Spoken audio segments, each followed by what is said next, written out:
വളരെ രഹസ്യമായിട്ടാണ് പെൺകുട്ടികളുടെ ആർത്തവ സംബന്ധമായിട്ടുള്ള കാര്യങ്ങൾ ചർച്ച ചെയ്യുന്നത്. പക്ഷെ അതേ കുട്ടികൾ ക്യാമ്പസിൽ ഈ പാഡ് ചലഞ്ചും അല്ലെങ്കിൽ അത്തരത്തിലുള്ള പരിപാടികൾ സംഘടിപ്പിക്കുന്നു.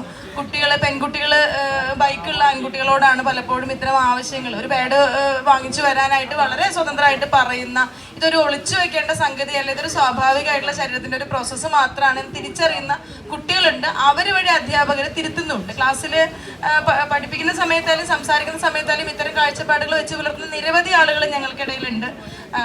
എൻ്റെ പോലും ഒരു 10 വർഷം മുൻപത്തെ കാഴ്ചപ്പാട് ഇങ്ങനെ ആയിരുന്നില്ല. ഒരു 10 ജോയിൻ ചെയ്യുന്ന സമയത്ത് കുട്ടികളും അധ്യാപകരും തമ്മിലുള്ള ബന്ധത്തെക്കുറിച്ച്, ജെൻഡർ കാഴ്ചപ്പാടിനെ കുറിച്ചിട്ടുള്ളൊരു ധാരണ ഇതായിരുന്നില്ല.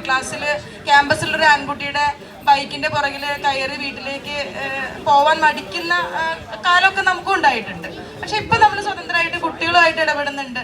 ശരീരത്തെ കുറിച്ചിട്ടുള്ള ഒരു ബോധം മാറിയിട്ടുണ്ട്, ആശങ്കകൾ മാറിയിട്ടുണ്ട്.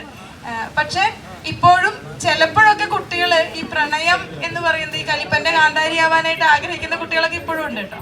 അങ്ങനെയുള്ള കാഴ്ചപ്പാടുള്ള ആളുകളൊക്കെ ഇപ്പോഴും ക്യാമ്പസിൽ കാണാം.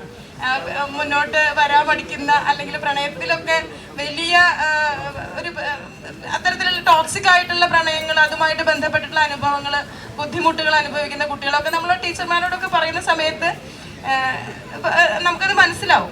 കുറേ കുട്ടികളൊക്കെ മാറാൻ വിസമ്മതിച്ച് നിൽക്കുന്ന കുട്ടികളും ഉണ്ട്, അധ്യാപകരും ഉണ്ട്.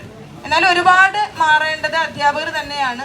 സിലബസിൽ വരുന്ന മാറ്റങ്ങൾ മനസ്സിലും പ്രതിഫലിക്കണം എന്നുള്ള ഒരു കാഴ്ചപ്പാട് തന്നെയാണ് എനിക്കുള്ളത്. ചോദ്യത്തിന് നന്ദി.